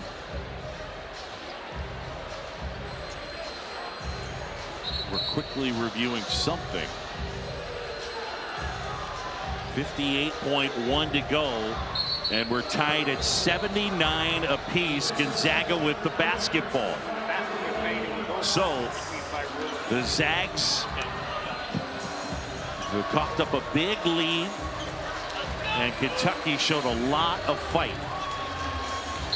And under a minute, tied up. Nembhard only 1 assist in the second half, but he's the nation's best point guard. You expect him to be involved in a closeout possession, this kid with the ball. Greg comes out to set a screen. Nembhard working with the bigger Brea. Nembhard. Feed to EK. Inside, off the window, wouldn't fall. Carr the rebound. And Kentucky with an opportunity here. They'll call timeout. And basically no difference, shot clock and game clock. So Mark Pope's team can hold on to it for the final shot. What a massive effort and comeback by Kentucky. Down 16 at the half, and Gonzaga has been unbeatable with a double-figure lead at halftime. 175 straight. Kentucky not taking anything right now in this game, but just absolute fight back. Now, Andrew Carr has been the guy, and Mark Pope calls that timeout to get the set play that he wants. Ideally, you like to take this thing down, Boog, and don't take the last shot, but certainly take the one that gives you time at least for an offensive rebound. Yep. You don't want to turn over. You don't want to run out if you're Kentucky. And a lot of times what can cause you to stumble is now you have to get the ball back in bounds if you're Kentucky. You can't take that for granted. So you're drawing up, how are we getting it in? And then cleanly, what are we going to with our action? No Lamont Butler, no Kerr Kriisa. You're playing with Jackson Robinson as your point guard right now, and Oweh also would be your primary handler. Yeah, I mean, this has been impressive, hasn't it, in terms of the fight that they've shown, but not just that, an undermanned Kentucky team battling and coming back from a big deficit. Mark Pope, in his first year as Kentucky head coach, a guy who was thinking about being a doctor. He actually went to med school. Eventually, he dropped out of medical school in 2009 and took a job at Georgia as an assistant under Mark Fox, who's now on his staff. Yeah, he told us today, I'm still learning every day as a head coach. And he learned a lot about his team at Clemson. He appreciated their fight and how they battled on the boards in the second half and adjusted to the physicality of the game. That's the primary weapon right now that Mark Pope has. He has led Kentucky back. Andrew Carr. You got to get it in here, Boog. I'm telling you, you can't take that part of this thing for granted. Oweh gets it into Robinson.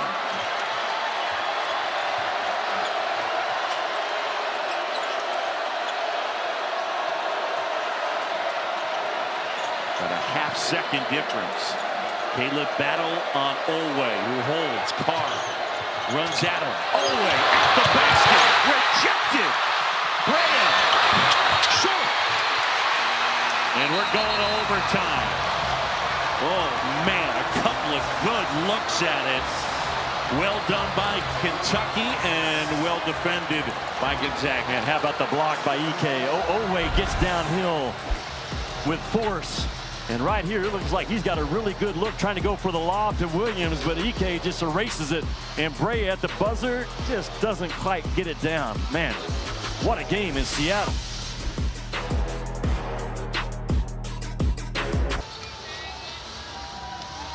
Back here in Seattle, and what a ball game. We're headed to overtime.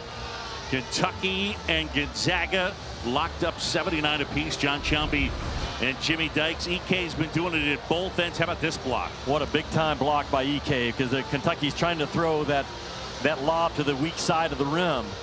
And Ike just went straight up with a lot of length and explosiveness to erase that play, because Williams was coming in for what would have been probably a game-winning dunk. And Brea doesn't get that shot to drop, and we play 5 more. I'm sure Brea is going to be seeing that one in his sleep, and a pretty good mid-range look at it. And meanwhile, this is the story. Ike, who had 18 in the first half, 27 in the game to lead all scorers. Andrew Carr really helped fuel this second half comeback for Kentucky. And as we told you, the Zags led by 16 at the break. 79-79, a top 10 matchup. And we saw Ryan Nembhard, basically just conduct an orchestra in the first half. Of the second half, Kentucky has clamped down, and Nembhard has not been as much of a factor. I think only once, maybe twice in the second half, Nembhard has come off a ball screen and gotten downhill to that right side. Yeah, I've said it before, and I'll continue to say it. The best teams fix the problem within the game. They don't wait till the next day of practice or the next film session. Nembhard was the problem in the first half for Kentucky. He went anywhere he wanted, anytime he wanted. And Mark Pope's little change of defense with his zone look has kind of thrown Gonzaga out of a rhythm. But don't think for a second that 0 and white is not going to have a major impact in this overtime period. Ike in white, Williams in blue. They jump it up, and the Zags win the tip. Nembhard controls as we start into overtime.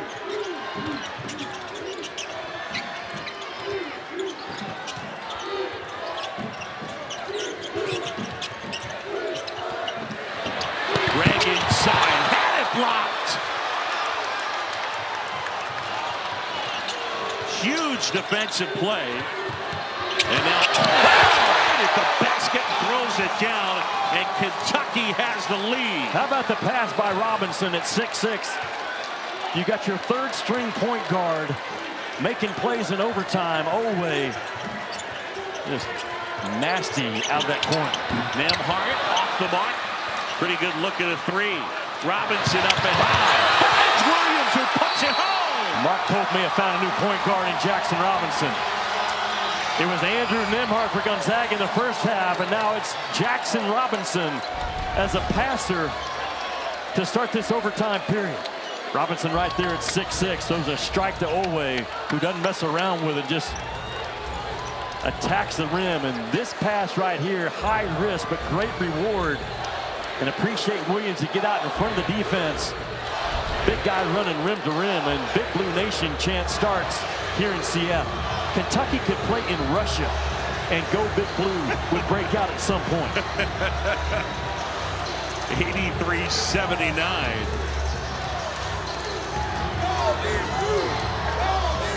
What a start to the extra session for the Wildcats. This is the third straight year that these two teams have played. You and I got a chance to do it a couple years ago at the Civic Arena in Spokane. That was a top 5 matchup, and Gonzaga basically blew their doors off. They did. And then last year in Lexington, Gonzaga picked up the win, and it looked like it was going to be more of the same for the first 20 minutes. It's year 3, I believe, of a 6-year agreement that Coach John Calipari put together with Gonzaga. Going back and forth, some neutral floors mixed in. A high level game. And Kentucky coming off of a loss to Clemson. Went home for a day, then flew to Seattle on Thursday to get ready for this one. Gonzaga's had a week to prepare. These are two of the most dominant brands in all of college basketball. Kentucky, obviously, the winningest program in college basketball history. Gonzaga with 9 straight Sweet 16, the model of consistency. Yeah, Mark Few, the winningest active coach in college hoops. Few, again, his 26th season at Gonzaga. His team down by 4 with 4:06 to go.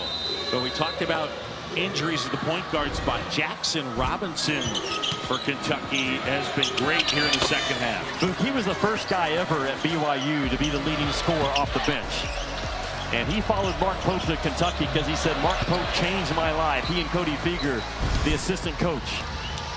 And that's not his primary position, but sometimes you're just forced to do whatever it takes to win. And he looks very confident and has that killer instinct about him right now for this Kentucky team. He was the Big 12 6th man of the year last year for BYU. Hickman handling here up top. And they continue to eye Ike. Greg will try a 3.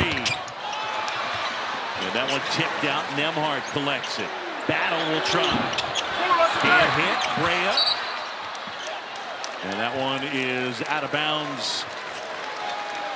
It'll be Kentucky basketball. Again, the 3-point numbers for Gonzaga. They're 3 for 24. It's amazing. It's the worst 3-point shooting team percentage-wise that Mark Few has had at Gonzaga. And that number's only getting worse in the last 2 hours. Amari Williams with Ike on him. Williams going to work. Flips it up and in. And the lead is 6. He and Ike are very similar, man. They're heavy on that right shoulder and very good around that restricted arc with their left.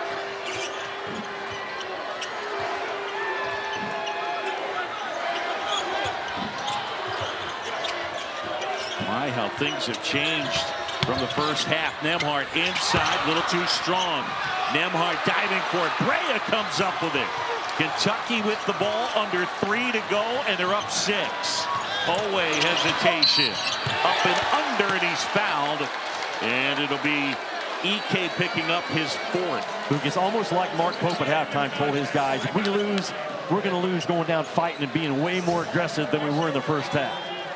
And this team has grown up in a very difficult place against one of the power programs and one of the best teams in college basketball.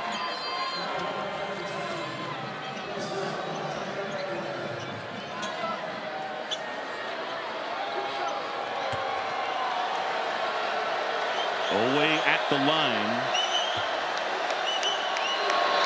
Kentucky has not missed from the free throw strike. 15 of 15.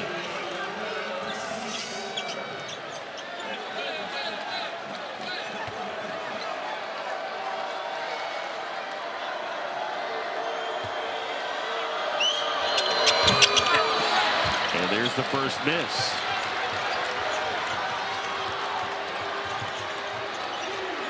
The lead is 7. Stromer. Yeah, Kentucky played straight zone that time. And the guy in the corner rotated up and forced Jackson Robinson to go from the top of the key to the corner. That's too far to recover. Brea with Hickman on it.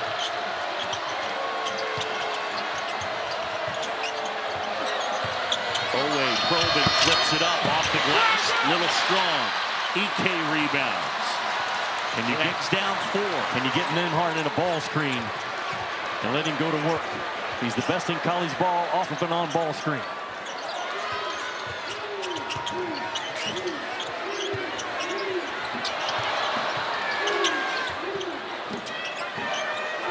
Nembhard. Huge 3. And it's a 1-point game. Tough guys make tough shots.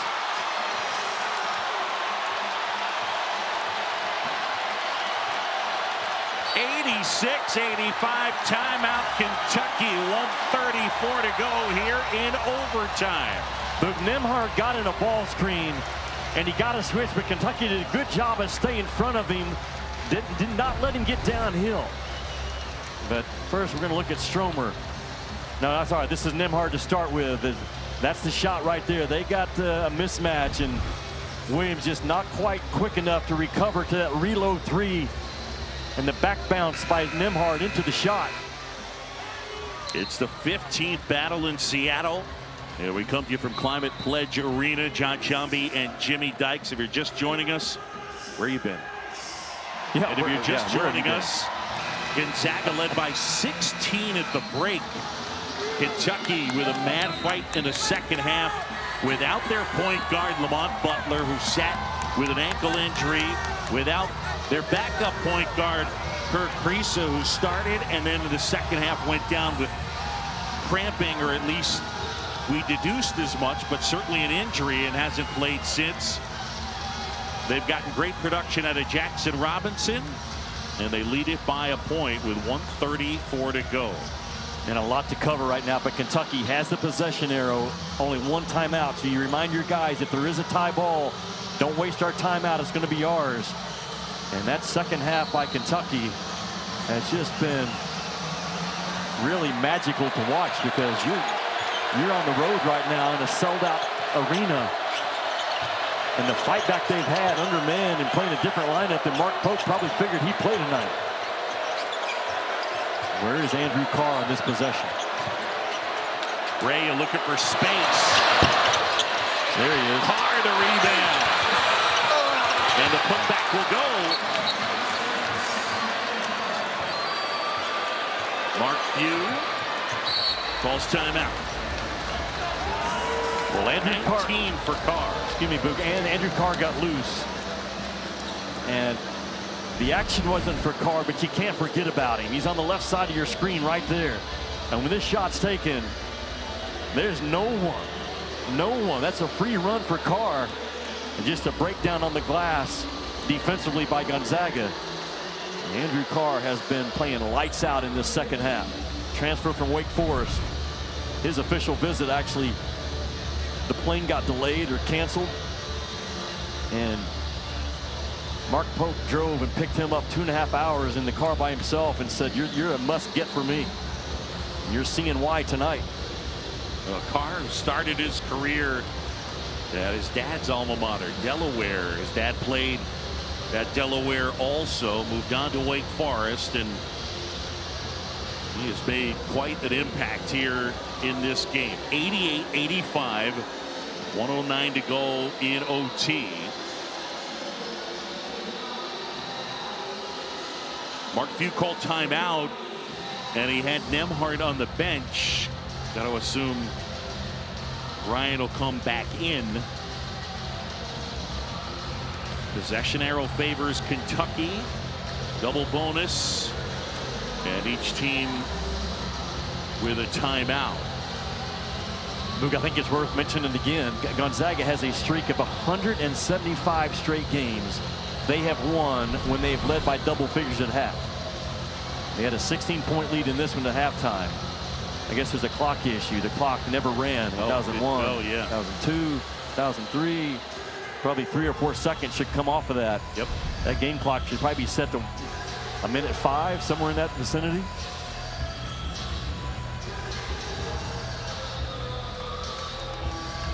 But they're going to have to reset the game clock and the shot clock.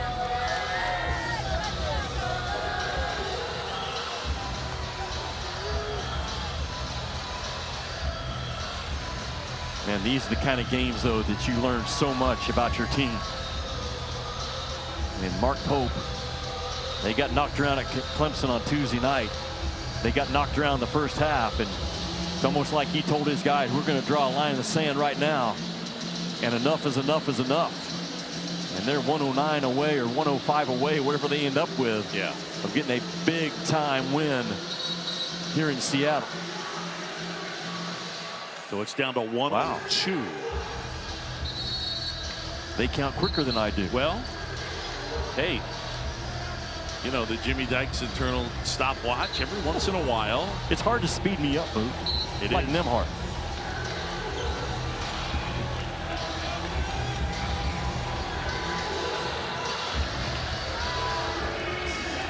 '88-85. But it doesn't make sense. If it went from 109 to 102, why does it only go from 30 to 26 on the shot clock? See what I'm saying? I do. You took 7 off of one and only 4 off the other. I don't have a good answer for you there. Big zone. Will Kentucky stay in it or go to man on the first pass?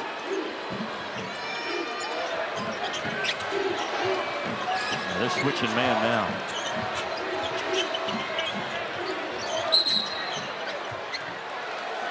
Got a foul, I believe, on Brea. As he was matched up with the bigger EK, and that's 4 on Kobe Brea. Luke, that defense, though, has made Gonzaga stagnant.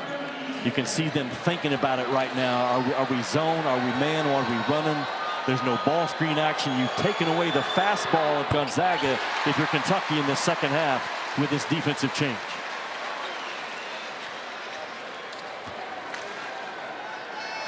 EK leading all scorers in this game.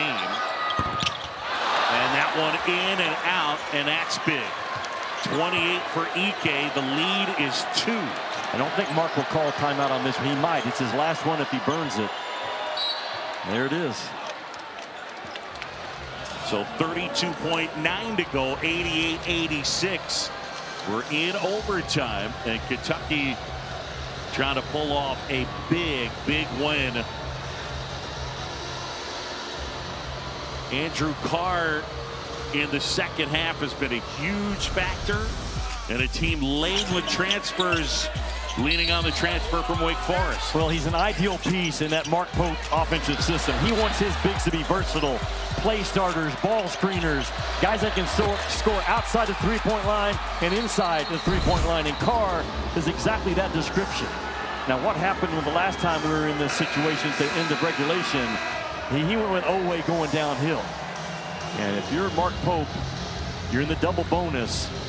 And I would expect him to get some type of downhill, forceful action. But certainly, man, the battle is won. I played for a guy named Eddie Sutton who broke out of every huddle in a situation like this and said the game will be decided on the glass. If you're Gonzaga, you have to hit all 5 guys if there's a miss. And if you're Kentucky, you crash the glass, but you make sure you have defensive balance. And again, you can't take for granted just to get the dadgum ball in right now if you're Kentucky. Oweh inbounds. Robinson with Stromer on him. Carr with a little rub. Robinson towards the basket. Shot clock winding down. Good job by Stromer. Robinson inside. Puts it home. Huge shot, Jackson Robinson.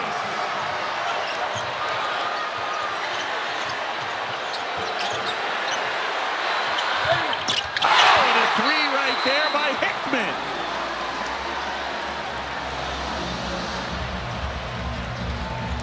Jackson Robinson has been phenomenal Man. Forced to play the point because of injuries. He told Mark Pope a couple years ago, Coach, I don't really like to play the point. Well, tonight you're going to have to do it, son, to close us out. He gets downhill and takes a shot off of his left foot, a runner from about 10 feet. And his body going towards the left sideline of the baseline. And then Hickman drills that one. So a 1-point game. It was well defended by Brea at 6'7". I mean, Hickman stepped and got him to lean back just a little bit. Kentucky with no timeouts left, Boo. They can run that baseline, but they've got to get the ball in. They can't expect the official to make a call. Then you have to be strong with the ball. And the value of getting it in right now. They just added a 1/10 of a second, so now 5 seconds left. All right, so just for multiple scenarios, Gonzaga's going to try and steal. Then they're going to foul. No doubt. My question is, then at the other end, if Kentucky makes 2, is Mark Pope a guy that will foul? No, he will play it out. He will play it out. He trusts his defense. And he's an analytical guy, but I had that conversation with him, I believe, at Clemson. He said, I'm a guy that trusts my defense. If you're Kentucky, get it in and cover the ball up. You know contact's coming. If you're Gonzaga, you're fighting your tail off right now to face front, get a 5 count or a steal on the inbound. 1-point game. They can't get the steal. They do get the foul, and it'll be Carr who will go to the line. And Andrew Carr is such a weapon, Boo. We've seen what Mark Pope has done with him offensively, but now as the press breaker guy, he wins the foot race to the ball. And you want guys that want to be in this position, that want the ball and want to be fouled. And Carr comes in tonight right at 80% from the free throw line.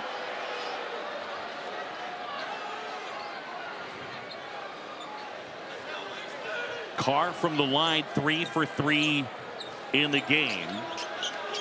75% in his career, and for the season 79%. 2 shots. The kid from Westchester, Pennsylvania.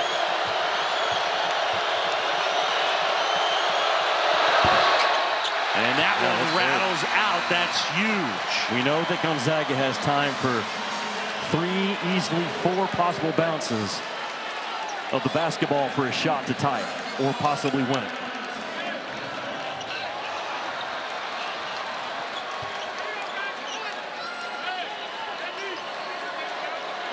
You got the nation's best point guard, Andrew Nembhard.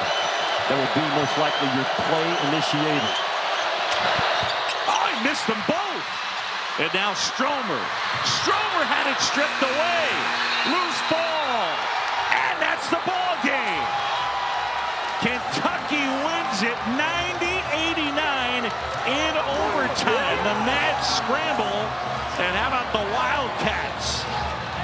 They come to Seattle and pick up a huge win. Mark Pope's team showed a lot of grit. Mugen, and an instant classic in Seattle.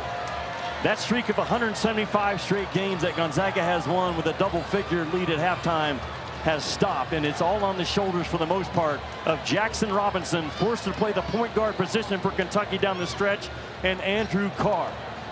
And man, what a fight back and a test of your gut and your inner strength. Look at Carr from behind right there with a reach and the rip, and the celebration of Big Blue Nation erupts in Seattle. And what a week for Kentucky, man. A brutal stretch to go to Clemson, who I think is a top 25 team, and then come to Gonzaga and take down a top 10 team. Without their point guard, Lamont Butler, Kriisa hurt down the stretch. Andrew Carr leads the comeback. And in OT, Kentucky wins it here in Seattle over Gonzaga, 90-89. For Jimmy Dykes and our entire outstanding crew, I'm John Chambly. Thanks so much for watching. So long from Seattle.